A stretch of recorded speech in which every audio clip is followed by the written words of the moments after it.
hope you're having a wonderful day. My name is Rafi Mtawa, and I'm the coordinator of Alfaisal MedHub under the International Office at Alfaisal University in Riyadh, Saudi Arabia.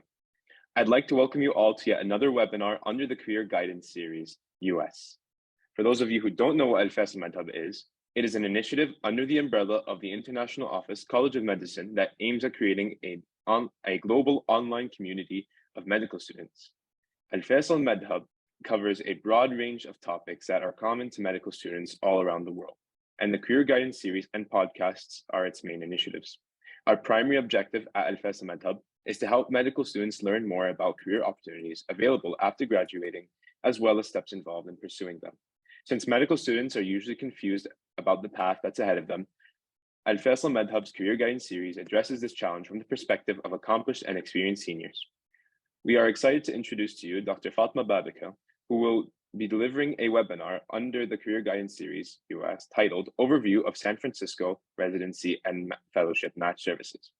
Dr. Fatima is a 7th batch alumna of the College of Medicine at Alfaisal University who graduated with first honors. She then worked as a teaching assistant under Dr. Sarwal Hazza in the Ophthalmology Clerkship Department for a year. Aspiring to match into ophthalmology, she rotated at Kresge Eye Institute in Michigan and completed an externship with Dr. Jonathan Lin, Professor of Ophthalmic Pathology at Stanford University in Palo Alto, California. She is currently a Chief Research Fellow at Massachusetts Eye Research and Surgery Institute, Boston, Massachusetts.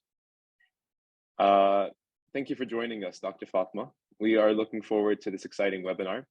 Please feel free to start whenever you're ready, but before we begin, I want to ask, would you like the questions towards the end or as they come? I honestly don't mind, whether it's throughout or at the end. All right, so the doctor does not mind whenever the questions are asked, and feel free to leave them in the chat. And doctor, you may begin. Well, thank you, Rafi, for that wonderful introduction. I'm going to just be sharing my screen here. Give me 1 second. All right, well, it's a pleasure to be here. I'm thankful for Alfaisal MedHub for providing this opportunity for me to give this talk. I think it's a very important one because I've been asked about it a lot. The reason I reached out to them was because so many Alfaisal students were asking about pathways that are not traditional and how to get into them, and the SF match isn't talked about a lot.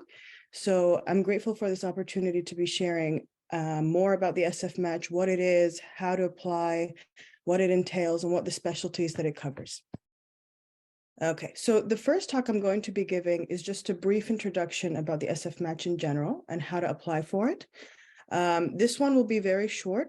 There's not a lot entailed to it, but the second talk that I will be giving will be about a more specific specialty, and one that I'm increasingly passionate about, which is ophthalmology. So let's start this first one. So in order to understand what the SF match is, you need to understand what the NRMP match is. So when you hear the word, I matched, and this is very common, we hear this all the time, the first thing that comes to mind is probably an email like this, where someone had received their place in, some residency program in the United States. This is the email that the NRMP match sends. When they say they matched into a program, it's usually a program under the NRMP. The NRMP is a program called the National Resident Matching Program. It is the main matching program. It's the program in the US that allows medical students or pre-residency people to attain spots in different specialties in the United States. Not all countries have this program. It's very unique to the US, and it allows applicants to seek spots in different specialties, again, in the US. So this is the main matching system. Applying through it has a bunch of steps, and there's other programs involved. So the main umbrella program that is responsible for putting students or pre-residency applicants with specialties is called the NRMP. You're going to be hearing a lot of abbreviations just because the actual names are pretty long, but the NRMP general stands for the National Resident Matching Program. So I'm just going to be using NRMP a lot. So this is the main match, basically. The main match covers a lot of specialties, and those specialties grew throughout the year. So initially it started off as the four main big specialties, which were internal medicine, obstetrics and gynecology, pediatrics, and general surgery. And then that started to grow more and more and more over the years. So just to give you a general or rough idea about the current specialties. See, yeah. So this is a list from the NRMP website itself, the updated one, 2023. And as you can see, it's a lot of specialties. It's almost 53 specialties for residency positions. Now, the NRMP organization also helps fellows match. So that means these are people who have finished residency and want to apply to a subspecialty, and they can do that through the NRMP as well. But it only provides 18 fellowships for different specialties. So if you look into this very long list, you might find things you knew before or specialties you knew about before, and then you might find specialties that you didn't even know existed. So there are many, many specialties here in the US, and that's a very big difference between other countries, especially in the Middle East, where we generally just have like 8, 7 max. They have 53 specialties. So this is the list of fellowships. So as you can see, it's a much smaller list, but these are the subspecialties that you can apply to after you're done with residency.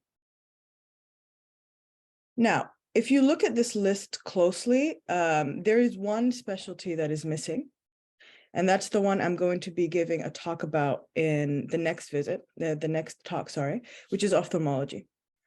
The second specialty that is here, but isn't actually a part of NRMP, is plastic surgery. So plastic surgery here has a little star next to it, and I'm going to be explaining why in a minute. Urology was one of the specialties that had a completely different match system.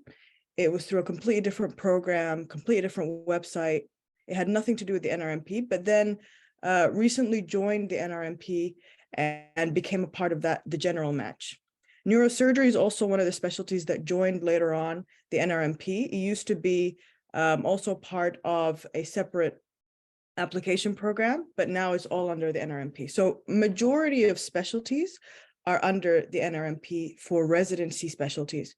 There's only 2 that are, as of date, are not part of the NRMP, which are ophthalmology and plastic surgery. There used to be a lot more, but so far for the residency positions, only these 2 are not part of the NRMP. As for fellowships, those are different. Some of them are covered by NRMP, some of them are not. But mainly NRMP is known to be the program involved with residencies. All right. Now, I told you that applying to the NRMP has multiple steps and there's other programs involved. One of them is one you really need to be familiar with, which is ERAS. ERAS is the program that you're going to upload your CV in. You're going to upload your grades, your step scores, basically everything about your CV. And it stands for the Electronic Residency Application System. So this is the program that will distribute your CV to the different programs and to the different program directors that are going to review your CV and then judge, you know, whether or not they want you as an applicant. So this is a very important program. The application process to upload your CV starts June 28th. So that's done already. So if you don't know, now you do. In order to be able to upload your CV, you need a token for ERAS. And this is important because as an international graduate, we are different than American graduates. American graduates usually receive their token from their medical school, and they get an email when they are in their 4th year of medical school from the dean of their college, giving them their token, and that's how they apply through ERAS and they upload their CV. For us as international graduates, because we come from different parts of the world, and each of us has their own unique med school. We have one organization that kind of represents us, and that is called the ECFMG. ECFMG, I know that there's a lot of abbreviations now, but that's the one that's going to give you your token, and you're going to use that to go into ERAS and upload your CV, so that could be the CV that will be distributed to all the different programs. So once you've uploaded your CV to ERAS, then you actually have to apply to the NRMP match. So uploading your CV to ERAS doesn't guarantee anything. And that doesn't mean that you have applied officially to the match. It just means that you've posted your CV onto the electronic system, but it won't be distributed unless you apply through the NRMP website. That starts in September. So you have a lot of time from June all the way to September to kind of figure out your application, your CV, update it, renew it, and all that kind of stuff. For this year's cycle, 2024, it's going to be starting in September 15th. So that's the time where you officially start the match or the process of distributing CVs, because after September 15th, all the CVs that were submitted to ERAS that have applied through the NRMP, their CVs are going to be submitted to different programs, and they're going to be reviewed by the programs. It's very important to note that when these CVs are distributed, it's first come, first serve, which means that if you haven't applied by September 15th, that's okay. You could still apply afterwards. I think it's all the way up to October. You could still apply. It's just your CV is going to be distributed late. The ones that have submitted before you and that have applied through the NRMP before you, their CVs are going to be distributed first. And then when you go in, your CV is going to be distributed later. So it's a first come, first serve basis. And I'm going to tell you why I'm emphasizing this right now. After you've applied and your CV has been distributed and the programs have reviewed it, then they start to send in invitations for interviews. And you will start to mark your calendar on different dates of when you want to do your interviews with all these different programs. You do these interviews with the programs. And then February 1st is the day that is the ranking day, or the day when you start to actually consider, oh, which program do I favor more than the other? So the ranking system goes both ways. Applicants rank programs and programs rank applicants. The whole idea of the NRMP system is that after people rank each other, there is an algorithm, an electronic algorithm that matches people together based on their preferences and based on their ranking list. So this list is very, very important. And it's important to pick the right programs. That way, you're more likely to end up with a program if you rank well. So that starts February 1st, and then it ends February 28th. After that, there's a very long wait until March 11th, which is when the final result of the match comes out. There are 2 days. There's the first day, which is March 11th, and then there's the second day where it's March 15th. You might ask me, why is it 2 days? Well, the first day tells you if you matched or you didn't match. It doesn't tell you which specialty. It doesn't tell you which program or where in the US that you matched. So the reason they split this up is because there's something called the SOAP that comes after the matching process that you can apply to for unfilled positions or unfilled spots. That way, even if you didn't match during your regular cycle, you could match afterwards. So it gives you time between March 11th and March 15th to apply to the SOAP. March 15th is the day where you would receive an email telling you where you matched and which specialty. So if you only applied to one specialty, you already know from March 11th that that's where you matched. If you applied to multiple, then you're still not going to know until March 15th. That's when your final specialty and program will be announced. So there's a lot of programs involved, a lot of abbreviations, but the gist of it is that the NRMP is the big umbrella, and you apply to it through ERAS, which is an electronic system that will distribute your CV. And after that's distributed, it's distributed in a first come, first served basis. You interview with different programs, you rank them, and then the system itself will match you with a program and will release the results. So this is basically the timeline. This is also from the main website for the NRMP. As you could see, when it opens, when it closes, when match week comes out, all that kind of stuff. So the whole process starts in September, and then it ends in March. Results come out in March. Why is it important to note the first come, first served basis? It's because applying early counts and it matters. People that apply early to the match are more likely to be reviewed better by programs, and their CVs are probably going to be filtered out much better than those who apply late. So you have much better chances if you apply early. Some residency programs close actually reviewing applicants after a certain time. So you might lose on a few programs if you apply really, really late. All right, so these are the specialties. Okay, now after all that said, what is the SF match? That's the whole point of this entire talk. So the SF match is a matching system called the San Francisco match. The reason they called it this is because it was first initiated in San Francisco in California. And it used to host 4 or 5 specialties. Now it only hosts 2 specialties for residency program. And that is ophthalmology and plastic surgery, like I told you.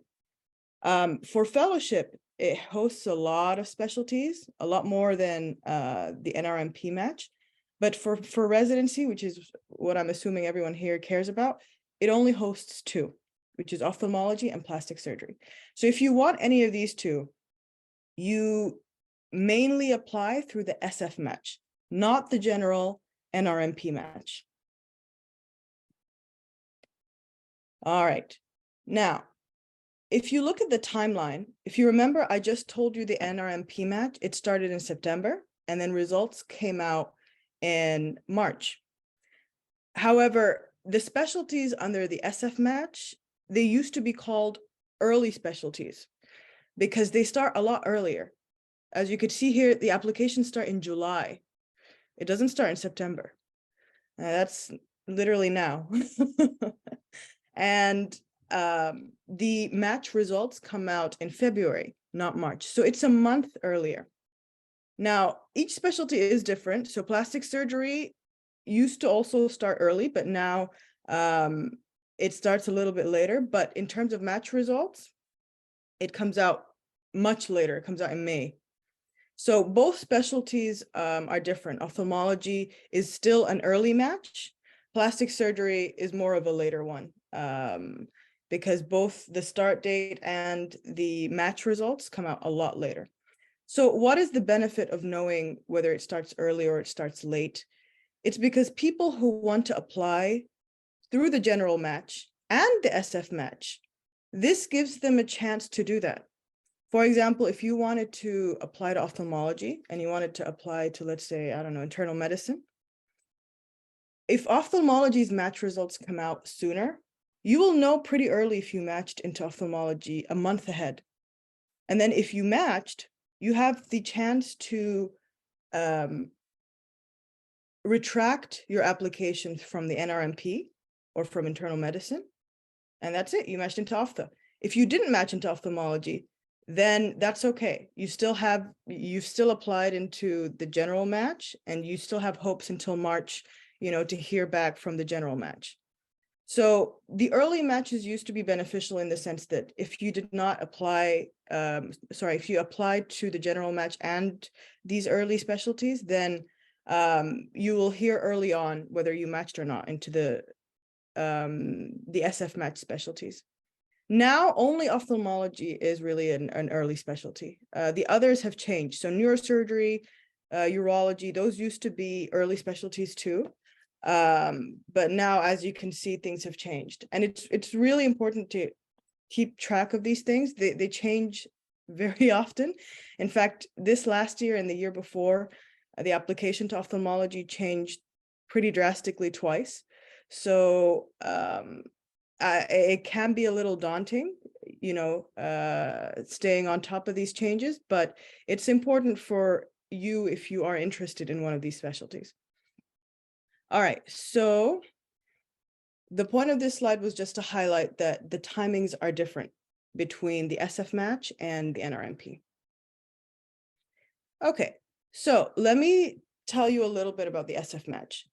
The SF match, unlike the general match, it does not involve multiple organizations under it for you to apply through the SF match, thankfully.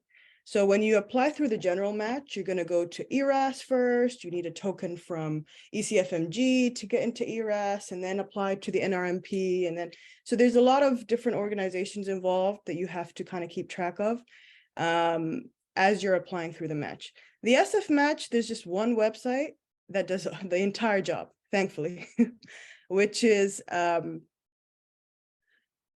it's called the CAS website, and it looks like this. It's this nice blue clear website where you get to apply to either ophthalmology or plastic surgery. And you upload everything on this one website, your CV, your background, your grades, your step scores, everything. You apply to the programs through this website, and it distributes your CV for you. It also, in addition to distributes your CV, you get to receive text messages, emails from other programs, and you get to interact with other programs through this website. And then it also organizes your interviews for you. So it will highlight the days of your interviews, and it will organize how many interviews and when they are. And this is where you submit your rank list. Basically, this is where you do everything. So it's nice to have all in one kind of package. I hope the NRMP does that at some point. It's a lot less of a mental hassle. So yeah, so this is the website. It's very easy to use. It's very direct. I was gonna take you guys through each part of it one by one, but then I realized it's very self-explanatory. You really don't need any explanations for it. It says it right there. You just fill it out with the information that you have. And then now I want to do a little bit of a comparison between both matches and what they entail. So like I said before, the NRMP, it has multiple organizations, ECFMG, ERAS, and then the NRMP under it. For the SF match, it's just that one website, which is the CAS website. That's it. When it comes to money, this is very important. Remember, when you're applying to the NRMP match, you have the chance to apply to multiple specialties, multiple. Pediatrics, OBGYN, aerospace medicine, whatever you want, a lot, 53 options. In the SF match, there's really only 2. So when NRMP you're applying, to get the token, you need to pay $165. I can't remember how much riyals that is, like 400 riyals maybe. That's just for the token. And then to register, you need to pay $70. And then later, there will be additional fees depending on how many programs that you apply to. For the SF match, you just pay once, which is the $150 for registration, and that's it. So there's a couple of dollars difference between the two, but remember the NRMP, you have the chance to apply to a lot more specialties, a lot more in number. So it makes sense that it's a little bit more expensive. Now, as for applying to the programs, when you apply to the NRMP, I put in how much it costs per program. So if you're going to apply from 11 to 20 programs under the general match, you just pay $11 per program. Now these catch on, and as international graduates, we tend to want to apply to as many programs as we can to increase our chances of matching. The numbers will eventually add up very, very quickly, and you will end up paying thousands, sadly. So the NRMP, the rates are the ones that you see here. So from 21 to 30 programs, it's $16. Over 30 programs, it's $26. For the SF match, the prices are a hint lower. It's like $1 to $5 difference lower. So not a huge difference. It's a little cheaper, but not a huge difference.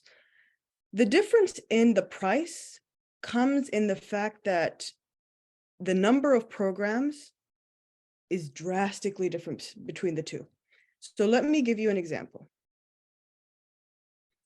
So on top is the programs for, I just chose one specialty in the general match, which is internal medicine, because there's 53 of them, but this is just one of them.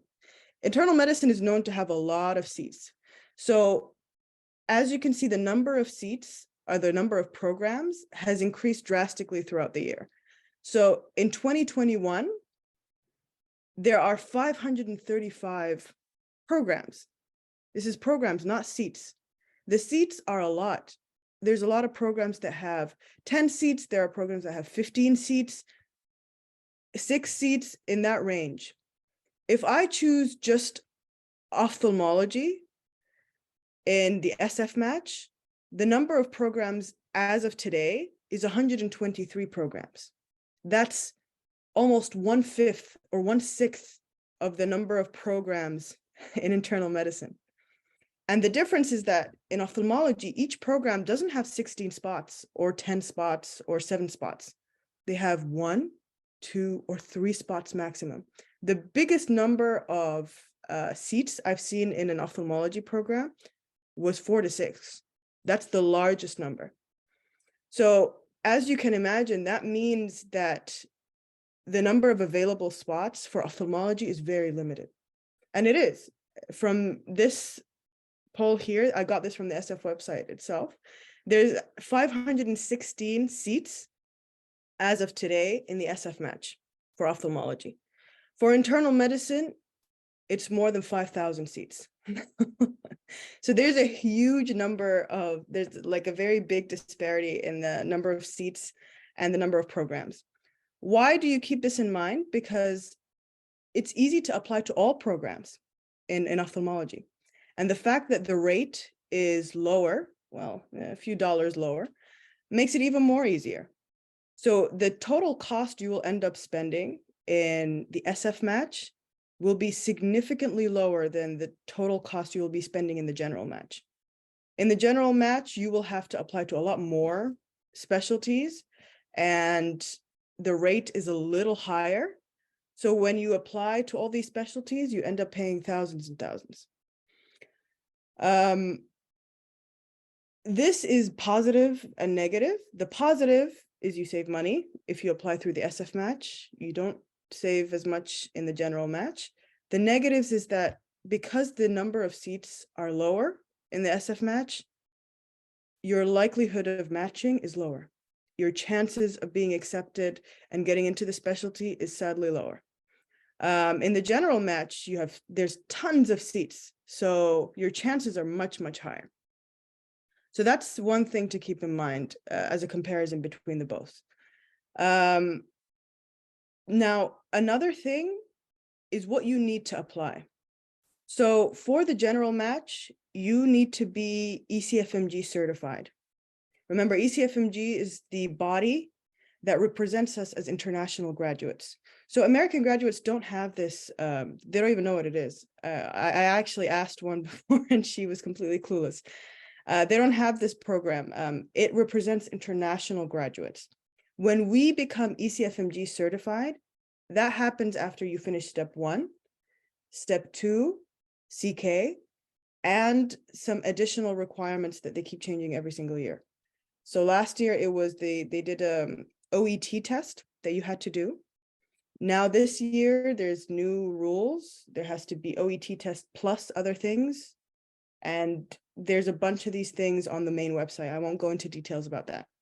But being ECFMG certified is something you definitely need to apply to the general match. Yeah, so that's the main requirement for the NRMP match or the general match. For the SF match, and especially for ophthalmology, you don't need to be ECFMG certified. So you don't need to have completed both of your steps to apply. You could do just step one and then apply to the SF match. Your chances of getting in is going to be horrendously low, but you can do it. So in order to be able to participate into the match, the requirement is just finishing step one. Over the years, that has changed a little bit. So last year, they introduced a new exam. It's called the Casper test. This is only in the SF match. You won't find this anywhere else. The Casper test is a test that judges your personality and judges how you react to different scenarios, whether it's in the emergency room and all that kind of stuff. To be honest, it's a very biased and unfair test. People took it last year. It was first introduced last year.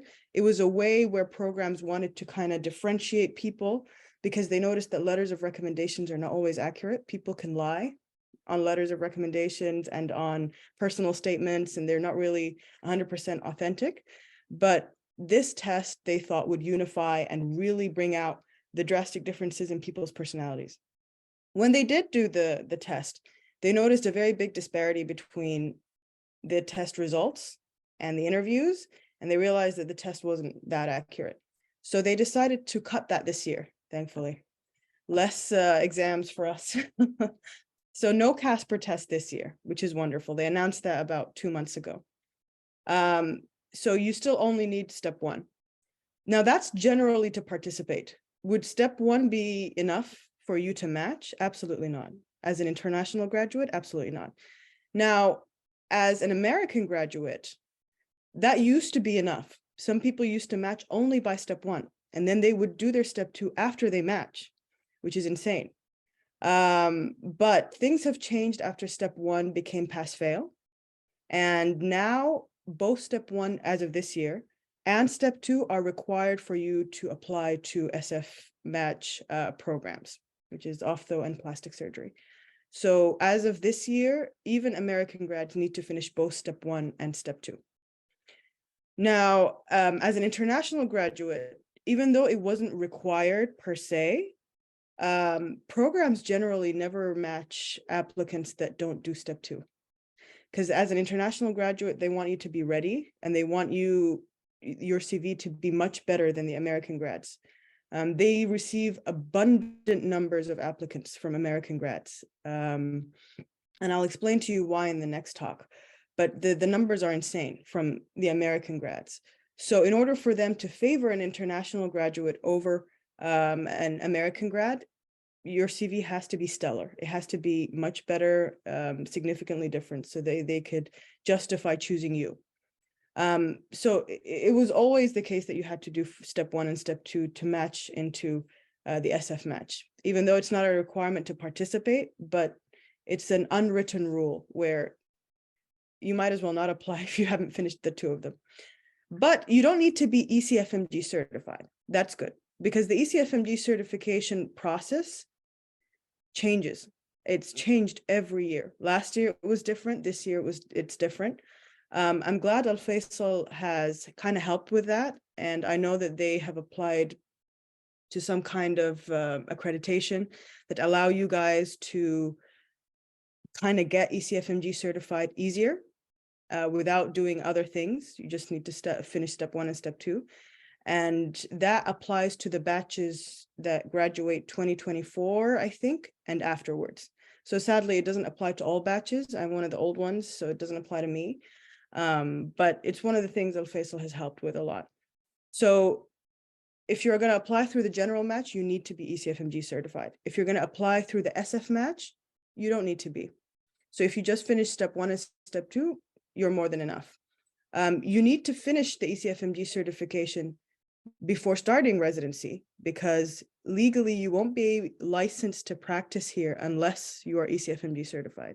But to participate in the match, you don't need to be. Okay, so that's a lot about the differences between the two. So just to kind of summarize it all, the NRMP match involves a lot of different programs under it. SF match, there's just one website where you just do the entire application through it. The SF match is a little cheaper compared to the NRMP. And because it has limited seats and limited programs, you end up paying drastically less compared to the general match. But the downside is that the number of seats and programs are much lower in the SF match, so your chances are lower, versus the general match where your chances are much higher and the number of programs are much, much higher too. Lastly, the requirements: you need to be ECFMG certified to apply to the general match. You do not need to be ECFMG certified to apply to the SF match. So you can match without being ECFMG certified, but you need to finish it before starting residency. Otherwise, legally, you won't be able to practice here in the US. Okay. Now, can you apply to both the SF match and the general match? So the short answer is yes, absolutely. But there are a few things you need to know about applying to both. First of all, the SF match has a very important difference that you need to understand. The SF match is usually covers specialties that have a 4-year program. So both plastic surgery and ophthalmology are 4 years. The first year is a transitional year. And then the other 3 years are 3 years that are purely dedicated to that specialty. So if you chose plastic surgery, first year will be transitional year, and then second, third, and fourth year will be plastic surgery. And same thing goes for ophthalmology. There is no transitional year in internal medicine, but there are transitional years for other specialties in the general match. So what do we mean by transitional year? A transitional year is a year where you rotate in other specialties. And internal medicine is always a part of them. Usually the big bulk of a transitional year is internal medicine, and then the rest of the year is divided based on which specialties that the main residency is interested in. For example, if you want to apply to ophthalmology, the transitional year will be 50% internal medicine, and then the other 50% would be split between ENT, neuro, sometimes ophtho as well. Depends. And it actually differs from program to program. But the general idea is that a transitional year is a year where you rotate in other specialties that are not your main specialty. And then afterwards, the other 3 years that come later are dedicated directly into your main specialty. Now, you might ask me why? Why are we doing a transitional year if we're not going to practice it or use it at all in the future?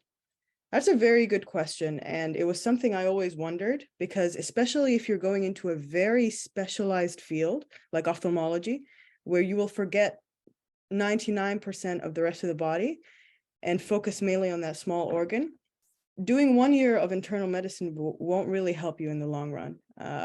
But it turns out that this is an historical event where decades ago, there was a shortage of internal medicine physicians in the United States. So they created the transitional year as a way to allow other specialties to contribute and give residents to help with that shortage and relieve that burden from internal medicine.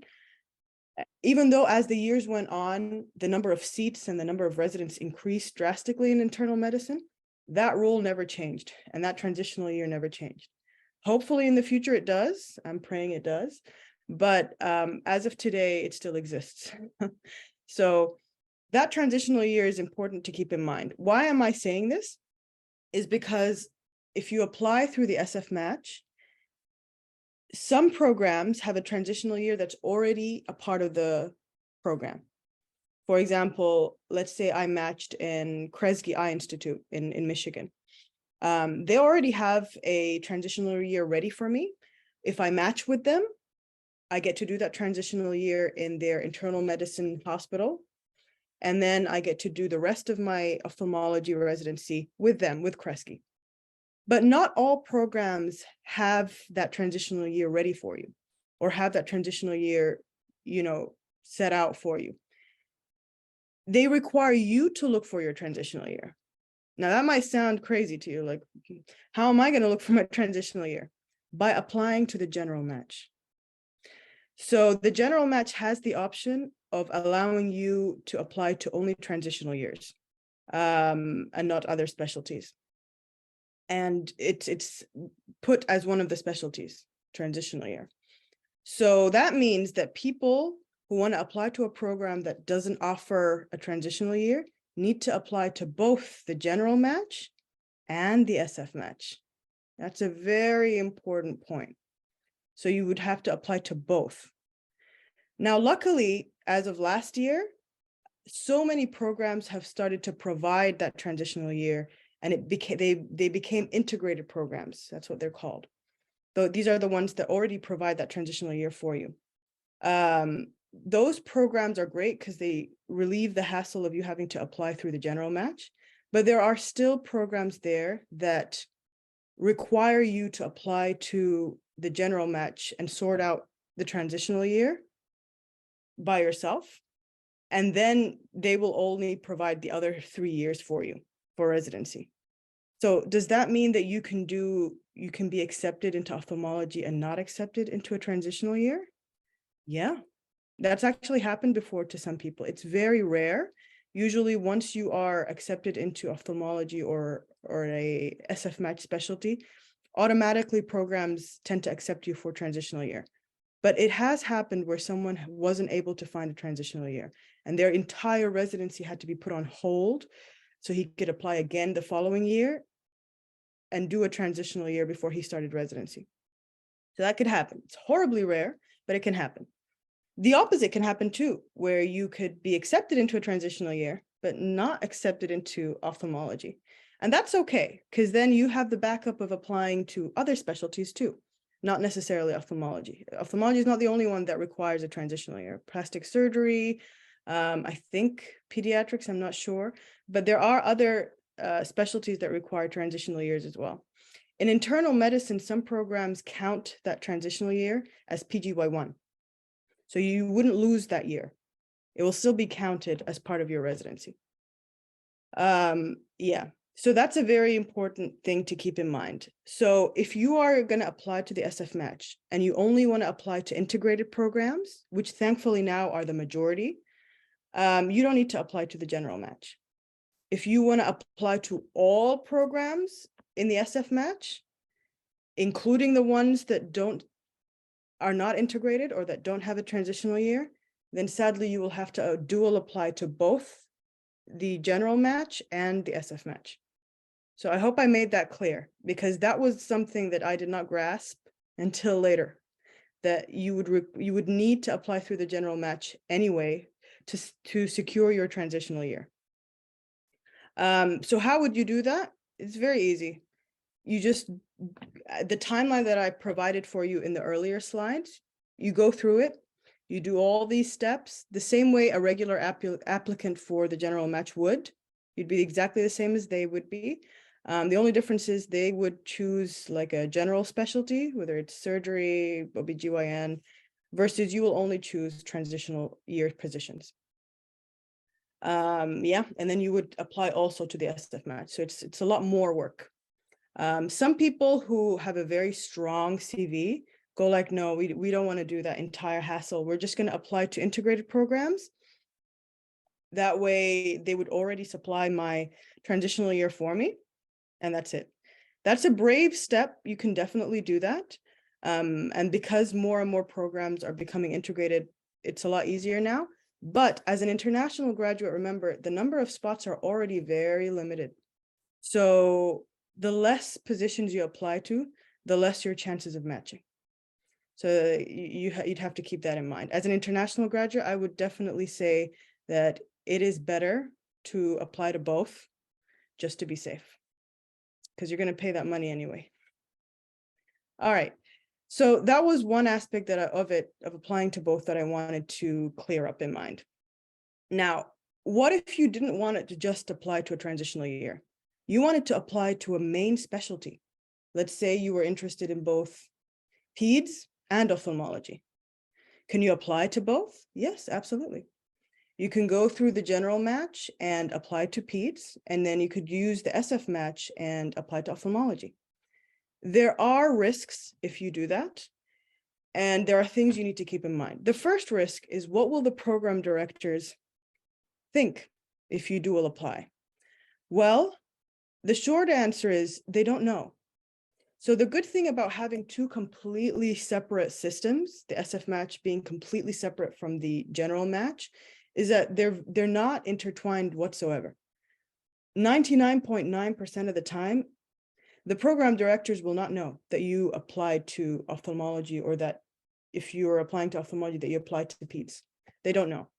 So unless you are specifically asked, most of the time it's not even brought up. I actually have a colleague of mine that applied to neurology through the general match, and then he applied to ophthalmology through the SF match. And he wanted to do that because he didn't match the first time into ophthalmology, and he wanted to have that safety net of a other specialty just in case. And he was asked, actually, during one of the interviews, did you dual apply, or is this your main interest? And he lied. And they never knew. And he matched into ophthalmology, and yeah. So most of the time they don't know. Now, if you're one of the unlucky ones where your program director happens to know someone in internal medicine or peds somewhere, and they found out that you were lying, or they found out that you dual applied, that can cause issues. So one of the issues is commitment. So if you apply to pediatrics or internal medicine, these are specialties that really want to see commitment from their applicants. They want to know that you are genuinely interested. If they find out that you applied to a bunch of other specialties, then they know that your interest doesn't fully lie within that specialty. And so you might not give your all to it. And that might alter their decision on whether or not they want to have you, as a resident. So that's one thing. For ophthalmology, it's not a big risk. The reason why I'm saying this is because ophthalmology is known to be very tough to get into. It's very, very competitive. And so they know that you want to play safe, and they know that, your chances, especially as an international graduate, are very slim. And so you just want to have a backup. So in ophthalmology, it's not negatively viewed. It's just seen that you want to have a backup. But for the general match, it can be a little bit of a negative point there, where they see you as someone who's not fully committed to the field. The most important point I would take, it's okay to apply to both, but be honest. If you are asked, say the truth and explain yourself and tell them exactly why you did it or why you wanted to dual apply. They will appreciate honesty much more than if you were to say, no, I did not apply, and then find out that you did later. If they find out, that ruins your chances significantly, possibly with multiple programs, not just one. So just being very clear and honest in your process is a very important step, even though the chances of them finding out is slim, but still, I would prefer to not get caught, because then the outcomes of that will be tragic. So that's one part of it. Does your chance increase or decrease of matching into one of them if you apply to the other? Not really. It's not really affected. So you could easily apply to both and not worry about your chances in one of them going down. The only time where your chances would go down is if you, as you're applying to one of them, you didn't apply to a lot of programs. You just applied to a few, just to save money, because that's what ends up happening to people who dual apply. The cost becomes so significant that you're like, okay, I'm going to just apply to a very few number of programs. And then that's what really slims down your chances. Yeah. Okay, so what if you match into both? Now, this is a very, very important point that you need to know. So like I told you, the ophthalmology match is an early match. So you find out a month in advance whether or not you have matched into ophthalmology or not. Now, remember, in the United States, once you match into a program, you are legally bound to that program. You must fulfill the complete application and the residency program into that specific spot unless something drastic happens. Because you are legally bound, you cannot take any other position from any other specialty. So if you match into ophthalmology in February, you have to either accept, and that's it, retreat from the general match, or you can retreat from the ophthalmology match, even though you matched already, and wait for March, but you can't do both. Anyone who is found doing both, for example, matching into ophtho, and that can happen, and then waited until March and found out that they matched into internal medicine as well. What happens is that in the beginning, both programs will not know. But if the state finds out that you have matched into both and you have not retreated from one of them, then that becomes a legal liability for you. You might be charged a humongous sum. You might be put under some form of limitations or punished somehow. I'm not sure about the full details. The website doesn't really talk into that, but it's legally a big deal here. So you don't want to do that. If you match into an SF match specialty, you immediately retreat from the other one. Or if you don't want, you changed your mind about the SF specialty, then you can retreat from it and wait until March. But do not stay waiting and then keep and match into both. If you match into both, that's going to be a very big legal liability. And those are not fun here at all. It could ruin your future. So whatever you do, choose one. Eventually, you have time from February to March, a whole month, to either retreat from that ophtho program or not. And you must make that decision then. Because once it's finalized, you can't go back. All right, so I think we've discussed this slide in details. Yep. So that takes us to the end of our SF match talk. These are the take-home points. So the SF match and the NRMP match, in summary, are two different systems for different specialties in the United States. The SF match allows people to match into ophthalmology or plastic surgery. The NRMP, or the general match, allows you to match into other specialties: internal medicine, OBGYN, surgery, peds, neurosurgery, that kind of thing. So there's only 2 specialties under the SF match, and then there's 53 under the NRMP match for residency programs. Generally speaking, applying to the SF match is much cheaper than the general match, but the number of spots are lower. You can always dual apply. That's completely okay, but there are risks, and you need to finalize your decision as to which specialty you choose towards the end, after your SF match specialty has announced your matching process. If you do end up matching, you have a chance to either retreat or accept that match. If you do not retreat, then you are legally bound to that program, and you cannot accept a specialty other than that specialty. Otherwise, you're going to face legal consequences. So that's, in short, the take-home points from both the SF match and the general match. In my next talk, I'm going to be talking more about ophthalmology in general, how to get into ophthalmology, how to match into ophthalmology as an international graduate. And yeah, I'm excited for that. Thank you, guys. Thank you for the very informative presentation, Dr. Fatima. I'm sure everyone in the audience found it very beneficial. We truly value your experience and guidance. To everyone in the audience, thank you for joining us, and our team hopes that you found the session as informative as we did. If you have any more questions, please feel free to put them in the chat now, or you can unmute and ask your question. Our next webinar is titled Applying to the San Francisco Match to Pursue Ophthalmology, which will also be delivered by Dr. Fatima.